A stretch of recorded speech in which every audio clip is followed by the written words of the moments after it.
بسم اللہ الرحمن الرحیم۔ بیٹا دیکھیں، میں آج آپ کو علامہ اقبال کا مضمون جو ہے وہ دکھا رہی ہوں۔ علامہ اقبال کا مضمون کس طرح سے لکھا ہے، بہترین لکھا گیا ہے۔ سائڈ سے لائنیں نہیں چھوڑی گئیں اور دیکھنے والے کو لگ رہا ہے کہ بچے کے پاس بہت نالج ہے اور بہت اچھے طریقے سے لکھا ہے، کیونکہ آپ کا لکھا ہوا جو جیسا اچھا ہوگا ویسے ہی دیکھنے والے کو اٹریکٹ کرے گا۔ سب سے پہلے ضروری بات یہی ہوتی ہے کہ لکھا ہوا ہوگا تو ہی پتہ چلے گا۔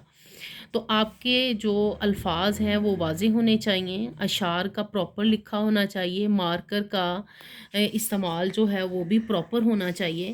جیسے دیکھیں یہاں پہ اس نے کال لکھا ہے، اس کے بعد کچھ چیزوں کو مارکر کے ساتھ ہائی لائٹ کر دیا ہے، اس کے بعد ایک شعر لکھ دیا ہے، اور یہ دیکھیں کہ کہیں سے بھی جگہ کو سکپ نہیں کیا گیا، پیراگراف بہترین بنایا گیا ہے۔ یعنی یہاں پہ پیراگراف کا اختتام ہو رہا ہے تو اس نے یہاں سے پیراگراف بنا دیا اور درمیان میں تھوڑا سا وقفہ جو ہے وہ نظر آ رہا ہے، جس کی وجہ سے آپ کی پریزنٹیشن جو ہے وہ بہت اچھی بن رہی ہے۔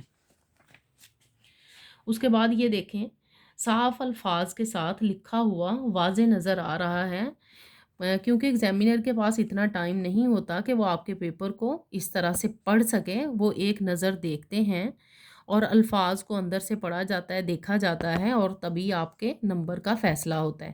دیکھیں اس صفحے پہ دو جو اشعار ہیں وہ لکھے گئے ہیں، اگلے صفحے پہ دیکھیں، اگلے پہ بھی دو لکھے گئے ہیں اور بہترین رائٹنگ کے ساتھ عمدہ پریزنٹیشن کی گئی ہے۔ اور جب آپ کے مضمون کا اینڈ ہو جائے گا تو آپ نے فل بڑی لائن لگا دینی ہے۔ مین ورڈ تھا، اس نے اس کو مارکر کے ساتھ لکھ دیا ہے، اور آخر میں جو شعر ہے اس کو لکھا گیا ہے۔ مضمون کم از کم 4 اور زیادہ سے زیادہ 5 صفحات پر مشتمل ہونا چاہیے۔